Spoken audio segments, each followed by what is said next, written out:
안녕하십니까 시청자 여러분, 국민 여러분. 날씨가 많이 좋아집니다.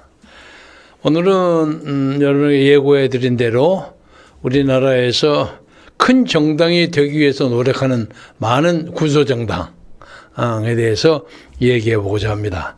사실은 제가 군소정당이라는 단어를 좀 싫어합니다.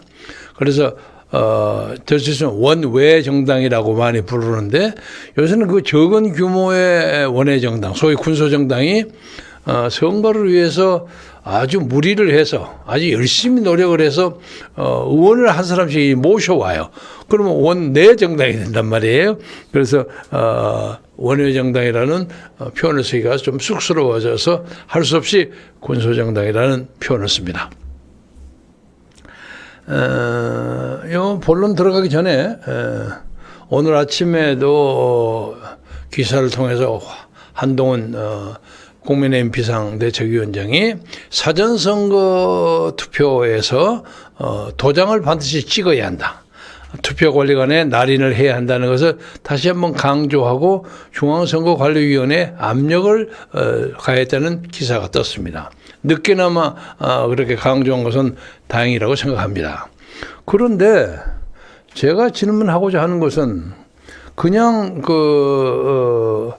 그렇게만 하면 그쪽에서 압력을 넣으면 안 되는 것인지. 잠깐만요. 여보세요? 예, 제가 지금 방송 중입니다. 좀 이따가 전화하게. 비상국민회의 노재성 대장께서 전화했습니다. 나중에 하겠습니다. 예.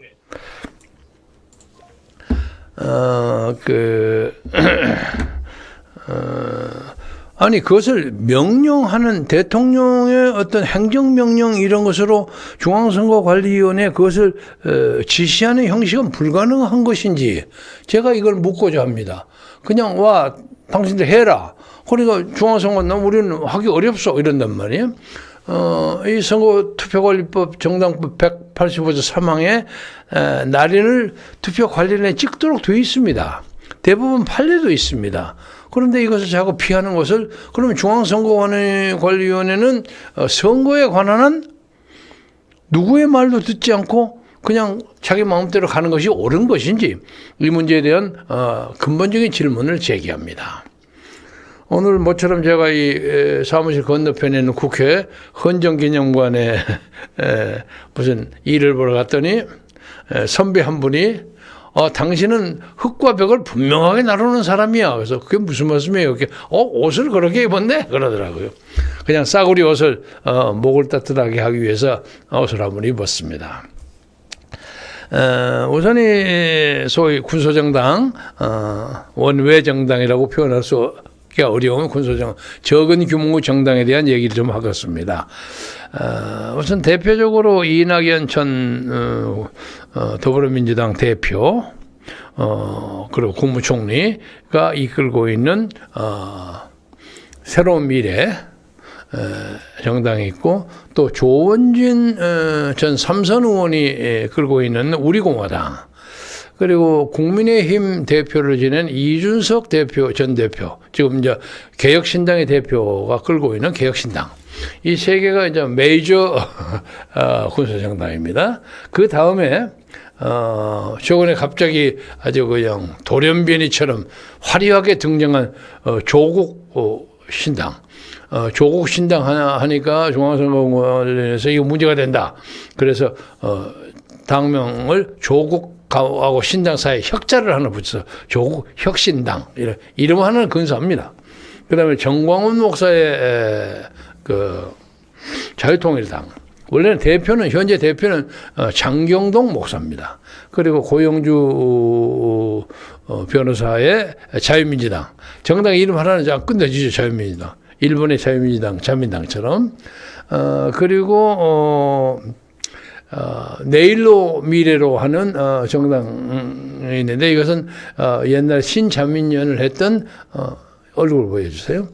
박서구 대표가 있고, 그 문제 거기에서 주역을 하고 있는 내일로 미래로 대변인 겸 최고위원 이상로 박사, 이를 중심으로 해서 얘기해 보겠습니다. 우선 이낙연 대표는 어저께 오늘 해서 35선 의원, 그리고 누구죠?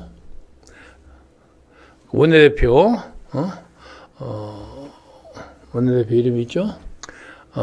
그리고 또 누가 하나 들어왔죠? 4명이 들어왔어요. 4명이 들어와서 현재 있는 김종대 의원까지 해서 현역 의원이 5명, 6명으로 늘어났고, 조원진의 우리 공화당은 현역이 없습니다. 그리고 이준석의 개혁신당은 4명의 현역 의원이 있습니다. 그래서 아마 베스트 3를 좀 다투는 그런 입장입니다. 조원진을 얘기를 먼저 하자면, 조원진은 옛날 강남 갑구에서 당선했던 황병태 의원의 보좌관을 해서 옛날부터 제가 좀 잘 압니다. 그래서 나중에 황병태 의원이 중국 대사를 갔을 때 그쪽으로 따라가서 중국과 사업도 벌리고 무슨 중국하고 아주 가까워요. 그래서 친중파로 소문난 사람입니다. 그런데 꾸준히 박근혜 대통령을 추종했어요. 근데 박근혜 대통령의 정책을 꾸준히 지지하고 광화문 운동에서도 자기 나름의 독자적인 노선을 세워서 항상 독자적인 행동을 보이고 충성을 다 바쳤어요. 그런데 아마 박근혜 측근 사람들로부터 약간 배제를 좀 당했던 모양이에요. 오늘 보니까 거의 아마 유용하 변호사인 것 같아요. 그래서 저도 알기는 한때는 조원진 대표가 박근혜 대통령과 커뮤니케이션이 안 된다. 뭘 보냈는데 박근혜 전 대통령이 그걸 수치를 거부했다 하는 얘기가 많이 들어서 약간의 어떤 사이에 어떤 가로막이 있었던 것처럼 보였는데, 요새 오늘 보니까 조원진 대표는 그것을 유용하가 그걸 막았지 않았나 이렇게 생각하는 것 같아요. 저도 비슷한 경험이 있습니다. 옛날에는 유용하 변호사의 전화를 통해서 제가 그쪽하고 연락을 했는데, 요 근년 몇 년 동안 아무리 전화를 해도 제 전화를 받지가 않습니다. 그래서 완전히 커뮤니케이션이 차단돼 버린 입장인데, 이번에 달서에서 유용하 변호사가 드디어 국민의힘 공천을 받아가지고 출마를 한다고, 이거 좌시할 수 없다 해서 전략적으로 거기 가서 아마 출마해서 맞대결을 벌리는 것 같아요.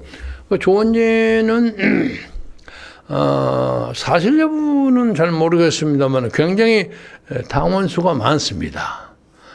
한때 몇 달 전인가 한 반년 전인가 광고를 제가 보았는데, 조원진 우리 공화당 이름으로 당신이 우리 당의 50만 번째 당원이 되주시지 않겠습니까? 아주 재밌는 광고 타이틀 붙여서 아주 프레스가 헤드가 대단히 좋아요. 그런데 그것은 뭐냐면 자기들이 40몇만 당원을 가지고 있다는 것을 과시한 거죠. 그런데 조사해 보니까 거의 틀리지는 않습니다. 그런데 이래 설에 가면 그중에 대부분의 사람들이 통일교도라는 설도 있습니다. 그럼 통일교도인들 아닌들 그게 무슨 관계가 있습니까? 하여간 당원이 그렇게 있는 것은 맞다고 생각합니다. 그런데 이번에 아마 유용하와 이제 넥투넥으로 탁 달성에서 붙어가지고 당세를 확보하기 위해서 나름대로 용트림을 하고 지역구도 한 10여 개 이상, 그리고 비례대표를 해서 그야말로 자기 생애 근년에 가장 큰 정치적 승부를 걸겠다 하는 식으로 나왔는데, 한때 이 조원진 대표 쪽에서 다른 사람들이 연대하자 어쩌자 해가지고 전 자유당 간판을 가지고 있는 사람이 또 거기에 참여를 했죠. 합당을 했습니다. 그 손상윤이라고 손상대 그 유명한 사업회자 있죠. 그 사람 동생이에요. 손상윤 전 자회단 대표가 합당을 해서 거기 선거대책위원장으로 있는 걸로 압니다.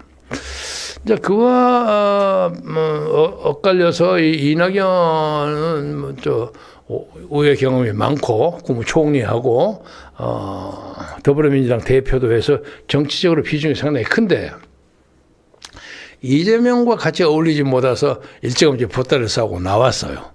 나왔는데 그때쯤 저도 개인적인 영향력을 좀 발휘할까 해서 나 개인적으로 신합니다. 저거. 그래서 당신이 이왕 나오려면 전화를 해서 내가 총리 당신이 하려면 너무 김대중만 붙들 것이 아니라 이번에 그 중도 신당을 만들어서 제3의 대안을 만드는 게 어떠냐 하는 그런 권고를 했어요. 그래서 원칙적으로는 이해하고 동의를 하는데 현실적으로 요즘 이낙연파가 여기 오는 것을 예를 들면 이재명 대표로부터 소외당한 왕년의 민주당의 어떤 중도 우파 이 세력이 대부분이 나오는 거예요.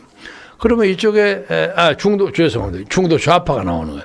그러면 이쪽에 중도 우파 쪽에 어떤 사람을 맞대가리를 붙이면 상당히 명분이나 세력에 있어서 상당한 실력을 발휘하지 않을까 하는 그런 기대를 걸었는데 유감스럽게 오늘 현재까지는 그 시도를 성공하지 못한 것 같습니다.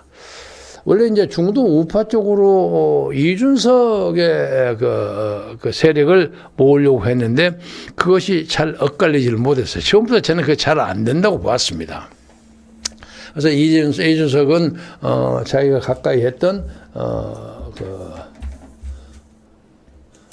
누구야 황운하 조은창이 그리고 이원욱 허우나 이런 의원들을 몰아가지고 지금 개혁신당을 하러 나가버렸고 지금 이낙연은 한때 좀 힘이 빠졌습니다만 오늘 현재는 홍은표 그리고 설훈 등등이 붙어서 오늘 현재는 상당한 힘을 확보한 셈입니다. 아마 앞으로 한 33일 남았는데 그 사이에 이 지금 소위 군소정당 중에서 당세가 가장 크게 확장될 가능성이 있는 정당을 꼽자면 이낙연의 새로운 미래라고 봅니다. 그리고 거기는 서른 의원이나 뭐 이런 의원들이 다 5선, 4선 하는 상당히 중량급의 사람이 왔고 그리고 또 기본적으로 전라남도 그쪽에 지역적인 기반이 있고 또 충청도에도 적지 않고 경기도에도 꽤 수원, 경기도, 인천 근처에도 중요한 간부가 있어서 상당한 세력을 확보할 수 있을 것이라고 생각이 되는데 다만 이제 문제는 이낙연 대표가 생각보다 젊잖아요. 그러니까 나쁘게 말해서는 액티브하지 못해. 그래서 일종의 당을 장악하고 전투적으로 나가야 하는 그런 카리스마가 좀 아직은 부족하다. 아직은 그런 걸 보여주지 못했다. 그런 아쉬움을 가지고 있는데 앞으로 한 30여일 동안에 파이팅을 하면 여러 가지 좋은 방법이 생기리라고 생각하고요. 그다음에 이준석은 김종인 전 의원을 선거대책위원장 공정원리위원장인가 뭐 하고 영입을 했는데 한때는 뭐 루머 비슷하게 김종인과 이준석이가 더불어민주당 쪽하고 합당을 할지도 모른다 하는 설이 돌아있는데 오늘 현재는 그것은 근거가 없는 것으로 보이고 저쪽에 경기도 쪽에 그 용인 근처 화성 근처에 어떤 그 AI 그 신벨트 그런 것으로 거기가 이제 삼성이 뭐 이런 회사들이 많이 모여 있는 데입니다. 그래서 거기에 뭐 양혜자 의원, 이준석 대표, 뭐 이런 사람들이 가서 거기 집중적으로 공약해서 거점을 하나 확보하겠다는 그런 전략을 가지고 있는데 거기 또 자리를 마련했죠. 지역구 출마한다고. 그러나 현재로 봐서는 그렇게 녹록하게 낙관할 수 없는 그런 입장이다. 그리고 뭐 자기들 스스로는 그래도 지역구에 당선된 가능성이 있다 하고 김종인 전 의원이 어젠가 큰 소리를 빵 쳤어요. 그거 두고 봐야 합니다. 이 관계를 지나가기 전에 이 개혁신당의 비례대표 명단을 만들어낼 텐데 거기에 김종인 전 의원이 6번째로 비례대표 이름을 올릴 것인가요? 올리지 않을 것인가 하는 것이 주위에 많은 사람들의 관심사입니다. 제가 보기로는 올린다고 생각합니다. 왜? 명분은 자기가 올라가야만 김종인을 대표로 하는 그 당 세력의 명분이 되지 않습니까? 득표 요인이 될 수 있다고 보기 때문에 아마 그 논리로 이름을 올리지 않을까 그렇게 생각합니다. 그 다음에 조국 참 바람의 사나이인데 지금 재판에서 유죄 판결을 받았음에도 불구하고 고등법원까지 받았지? 유죄 판결을 받았음에도 불구하고 증거인멸의 우려가 없다 하는 이유로 구속되지 않고 좀 정치 활동을 하는데 조국 자신이 어떤 것인가 하여간 유권자 중에 어떤 부분 원래 산호망 출신인데 그런 대한민국 유권자의 어떤 부분을 확실하게 휘어잡는 그런 카리스마가 있지 않는가 하는 것은 우리가 인정해야 한다고 봅니다. 이번에 비례대표를 주로 하려고 하는 조국 혁신당을 만들었는데 뭐 어떤 데는 20%, 어떤 데는 17%, 14% 정도의 아주 강력한 그 쇼잉 위세를 보인단 말이에요. 사람들이 깜짝 놀랐습니다. 그래서 거기에 황운하 아시죠? 대전 중구에서 경찰청장 출신 이 사람이 또 그 조국 혁신당에 가담해서 여기도 원외정당을 면했습니다. 그래서 아마 황운하 씨가 비례대표 2번이나 4번 정도 하지 않을까. 그래서 그 소위 조국 혁신당의 비례대표 지지 성향이라고 나타나는 적어도 14 내지 20%의 유권자들이 거기에게 상당한 비례대표 당선자를 낼 가능성이 있다. 이렇게 보이고요. 또 네 번째로는 정광훈 목사가 주도하는 건 사실 정광훈 목사는 그냥 거기에 실질적인 소유자, 상징적인 인물이지 법적인 대표는 장경동 목사입니다. 여기도 이번에 황보승희 의원을 영입했어요. 황보승희 여러분 잘 아시죠? 유명한 여자 아닙니까? 원래는 이 사람이 부산 영도 출신인데 이화대학교 영문과 나오고 부산 영도에서 제4대, 5대, 6대 부산광역시 영도구 의원을 했어요. 도의원급이죠. 그리고 영도구의원을 했고 그건 구의원을 했고 6대, 7대는 부산광역시 의원. 그러니까 도의원급이죠. 그러니까 적은 선거를 5번이나 치른 경험을 가졌는데 21대는 부산 영도구 출신으로 아마 이 사람이 김형우 의원에 의해서 추천을 받았나 뭐 그런 경험이 있는데 중간에 뭐 미심쩍은 일 때문에 사퇴를 했어요. 사퇴를 했는데 뭐 개인적으로 불미스러운 얘기는 뭐 여기서 언급을 안 하겠습니다만은 아무튼 사퇴를 해서 지금 현역 의원으로 있습니다. 그런데 이것을 정광훈 목사가 다 그걸 이해를 하고 현역 한 사람을 착 영입함으로써 자유통일당도 원내 정당이 되는 겁니다. 아주 재밌죠? 그래서 지금 황보승희 의원은 자유통일당을 원내정당으로 만들었고 또 황운하 의원은 조국 혁신당을 원내정당으로 만드는 공로자입니다.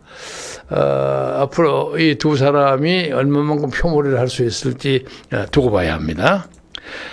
그 외로 이제 아직도 원외 정당을 벗어나지 못하고 있는 정당이 고현주 변호사의 자유민주당인데 자유민주당은 당차는 그렇게 강하게 보이지는 않습니다만 꾸준한 그 광고전으로 그 뭐 한 달에 뭐 한두 번씩 꼭 긴 그저 신문에 그냥 5당 광고를 해서 아주 체계적이고 아주 현란한 광고전을 벌렸어요.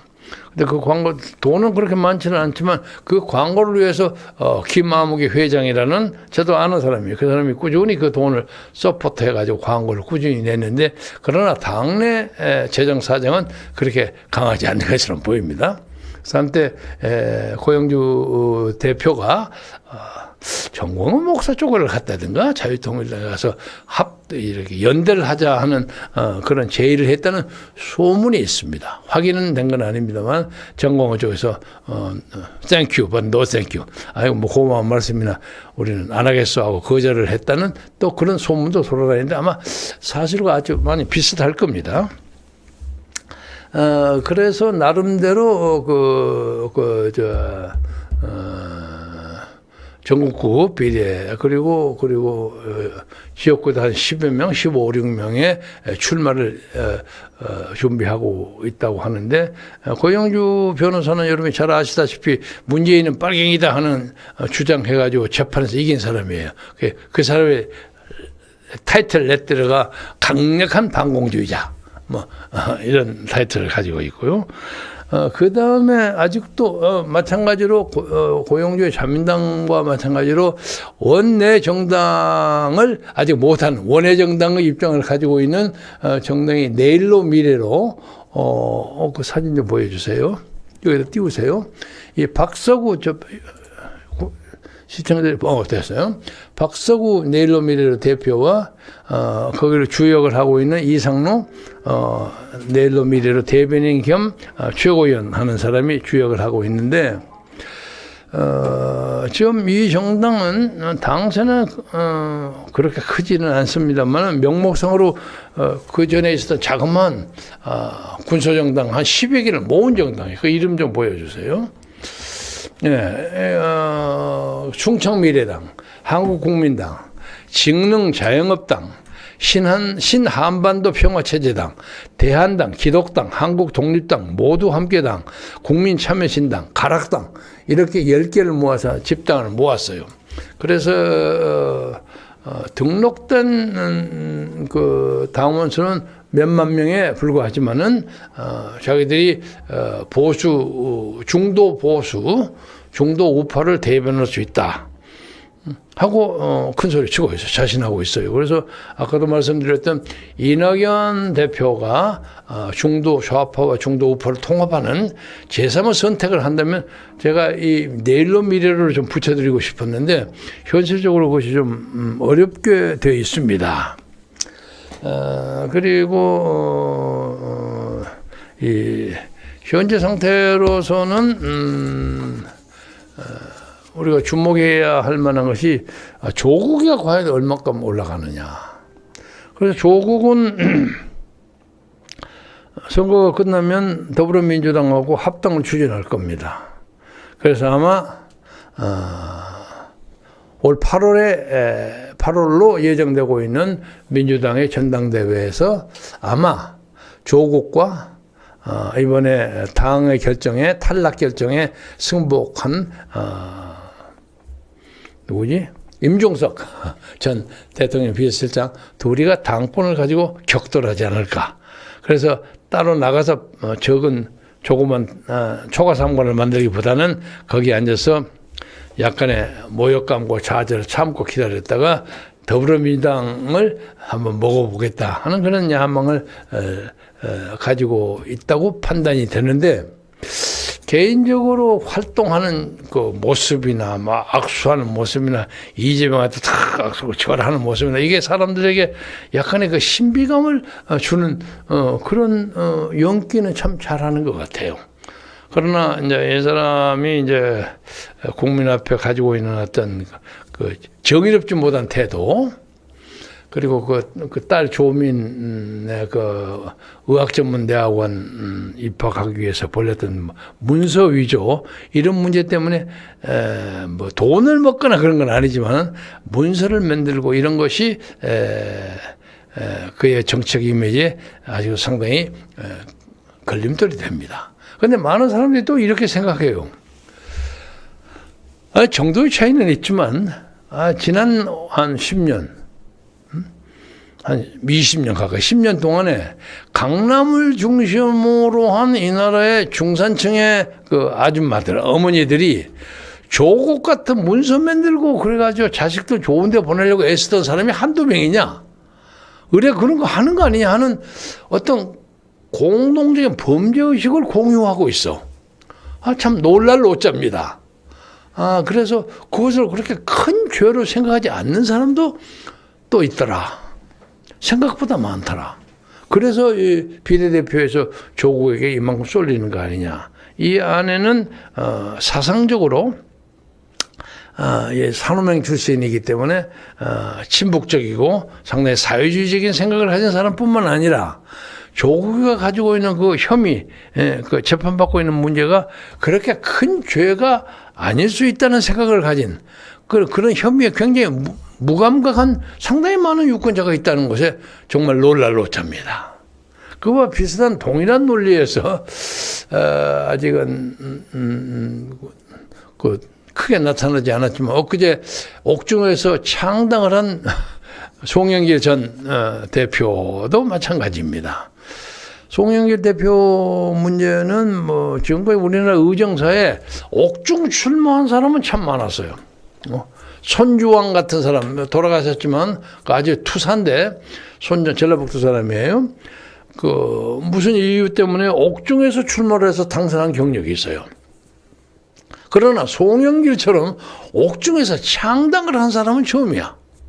레코드입니다. 창당하고 이제 송영길 당이 만약에 이번 선거에 참여해서 비례대표로 뭘 하다면 아마 거기에 첫 번째, 두 번째 남성 제1호로 송영길이 이름이 나오리라고 생각합니다. 재미있는 것은 그 당 이름이 소나무 당인데 그 소나무 당을 만들어준 사람이 손혜원 전 의원이야. 손 의원은 그런 로고나 상징을 잘 만들어. 더불어민주당도 손혜원 의원이 그 당시에 만들어준 거 아닙니까? 아니 장명하는데 일각에는 있는 사람입니다. 근데 둘이가 아주 쫙 같이 협조하고 또 재미있는 것은 한때 제하고 참 가까웠던 제 특별 보좌관 했던 보좌역 했던 누굽니까? 변희재가 거기에 강력하게 아주 주역을 하고 있더라고요. 세상 재미있는 것이 많습니다. 두고 봐야 되겠습니다. 제가 오늘 이런 말씀을 쭉 드리는 이유는 지금 현재까지 나온 것이 이번 선거에 주요 관심사를 가지는 군소정당 이낙연의 새로운 미래, 이제 민주당에서 온 사람들이 새로운 미래에 마음에 안 든다고 민주연대를 하고 싶어 하는데, 민주연대가 지금 더불어민주당의 그 위성정당 이름하고 비슷해. 더불어민주연대지, 거기.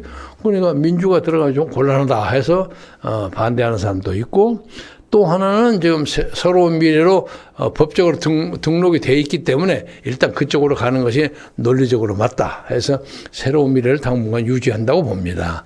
새로운 미래 이낙연, 우리공화당의 조원진, 그리고 이준석의 개혁신당은 처음의 기세보다는 조금 떨어지는 느낌이 듭니다. 그리고 오늘 방금 들어온 뉴스에 의하면, 자유민주당이 3.1%가 올라쳐가지고 이준석을 깔아뭉갰다.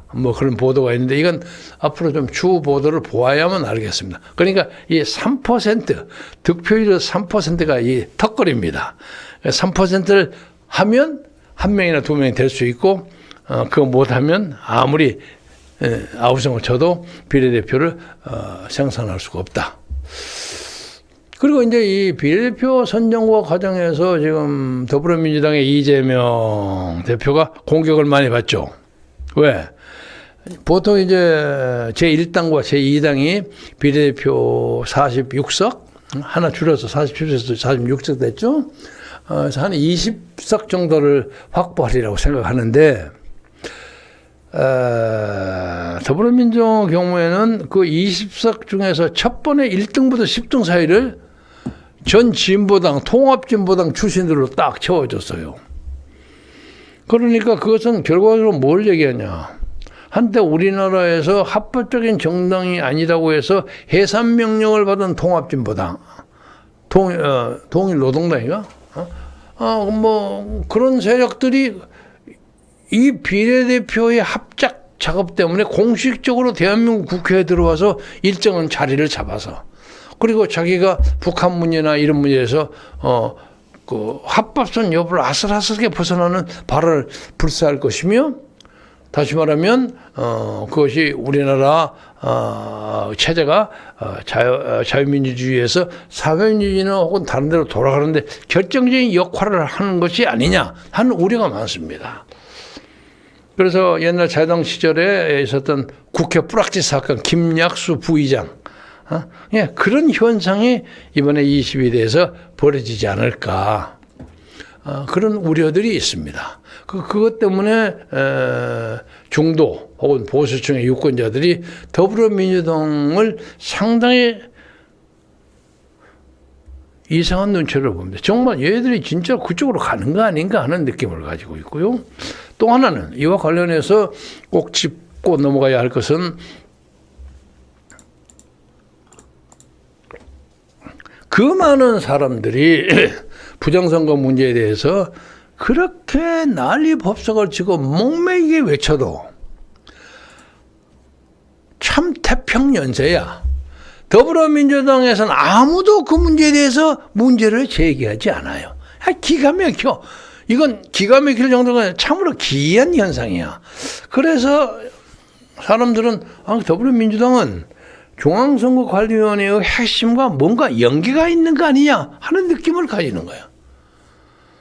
그래서 오늘 아침에도 마지못해서라도 한동훈 비대위원장이 날인을 찍어라. 엊그제 제가 말씀드렸죠. 어떻게 도장을 찍는 것을 인쇄해서 도장이 나온 게 그게 무슨 놈의 도장입니까? 인쇄지. 그렇잖아요. 우리나라 헌법 선거법 153조 8항에 그거 있다는 거 아니에요. 관리관이 보고 갑돌이시구나 하고 도장을 딱 찍고, 도장을 찍은 투표지를 그 사람에게 제공하는 것이 원칙이야.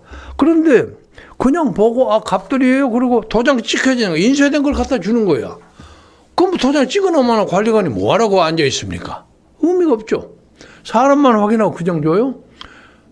안 되죠. 자기가 봐서 저 사람이 진짜 홍길동인가 확실치 않아도 도장이 이미 찍혀 있으니까 안 줄 수가 없는 거죠. 그래서 선거의 어떤 공정성, 정확성, 부정의 배제를 위해서는 이건 말이 안 된다. 그래서 오늘도 가까스로 한동훈이가 또 그 얘기에 대해서 강조를 했어요. 그런데 강조하는 것에 그칠 것이 아니라 그것을 원천적으로 바꿀 수 있는 방법이, 나는 대통령의 결단은 충분히 가능하다고 생각합니다. 자기 임무 안에서, 권한 안에서. 그리고 거기에 윤석열 대통령이 사무총장으로 보냈던 사람이 핵심 참모라고 하는데, 그 사람이 나와서 좀 설명하게 하세요. 중앙선거관리위원회 사무총장 하는 사람이 왜 이것을 이렇게 주장하는가를 설명 좀 해라는 거야. 아무 소리를 안 하고 있는데. 그런데 더불어민주당 사람들이 얼마나 떠들썩하고 말 잘하는 사람 많습니까? 아무 소리를 안 해. 에? 그게 딱 표정 걸려고, 선거 부정 문제에서 무리하고, that's none of our business. 이건 우리가 떠들 거 아니다. 이런 생각을 가지고 있는 거야. 이상하지 않습니까? 그래서 이 문제에 대해서 이제 과감하게 해야 할 것은 국민의힘 쪽입니다. 국민의힘 쪽은 비례대표 이런 문제에 대해서 이재명이가 벌리는 그런 짓은 안 벌려요. 안 벌려요. 다만 이제 거기에 다른 사람들이 와서 위성정당 역으로 그 옆에 붙어서 뭐 해보겠다는 사람도 필요 없다. 우리 그런 사람 필요하지 않는다. 아까 한 2개의 군소정당에서 했다는 시도가 있습니다. 그래서 이제 말씀을 마무리하면서 드리고 싶은 것은, 그 군소정당, 원외정당 사람들이 적어도 여기 보면 한 6명, 6개, 6, 7개 중요한 단체가 있어요. 왜 그것을 단합을 못 시키느냐 이래요. 응? 단합을 시킬 만한 리더십이 있는 사람이 없는가? 아니면 단합을 시키는데 무슨 자금이 필요하는데 그 자금이 없어서 그러는가? 그러면 그런 걸 못하는 한 항상 두 개의 큰 기득권 세력이 주고받고 하는 사이 옆에서 구경만 하고 왔다 갔다 하고 그냥 물만 마시고 지나가는 그런 역할밖에 없어요. 완전히 한국 정치에 그 뭐라고 할까? 원외에서 구경꾼에 불과하는 그 무슨 장난이 그런 장난이냐 말이야. 그것을 왜 못하는가? 이런 문제에 대해서 저는 심각하게 의문을 제기합니다. 관계자들의 맹성. 지금 이제 33일 전이니까요. 늦게 잡아도 한 2주일 안에 그런 사태가 마련되면 충분히 그들의 의사를 결집시킬 수 있다고 봅니다. 지금 제가 말씀드렸던 그 단체만 모아도 적어도 6개 내지 10개의 비례대표 의석은 확보할 수 있습니다. 지역구에서도 될 수가 있고요. 그리고 지역구에서 약간의 겹치면 그건 조정하면 되는 거 아닙니까? 그런 식으로 해서 이 나라의 두 개의 정당이 아닌 제3의 선택 정당이 이번 선거를 계기로 해서 그것이 만들어지는 그런 역사적인 계기가 운동이 벌어졌으면 참으로 좋겠다. 이런 말씀을 드리면서 말씀을 마무리하고자 합니다. 제가 개인 얘기를 좀 하자면 어제 제가 새로 이사갈 아파트를 정했습니다. 그리고 이 사무실에 비용이 좀 많이 들고 해서 이 유튜브나 이런 것을 새로 옮기는 아파트에다 안에 좀 집어넣을까. 이 돈이 너무 많이 들어서 안 되겠어요. 그래서 제가 그 얘기는 꾸준히 안 드렸습니다만 그동안 김영숙님, 이현정님 등등을 비롯해서 꾸준하게 저에게 지원을 해주는 후원자가 있었습니다. 고맙게 생각하고요. 여러분 재정 지원도 가능하면 적은 돈이나마 조금씩 해주시고 특히 요새 우리 구독이 많이 늡니다. 많이 느는데 좀 더 가열차게 구독 운동을 해주셔서 제가 이제 엊그제 5만인데 벌써 5만 6, 7천 올라가니까 아마 이번 달 지나면 한 6만 가까이 육박하지 않을까 하고 생각합니다.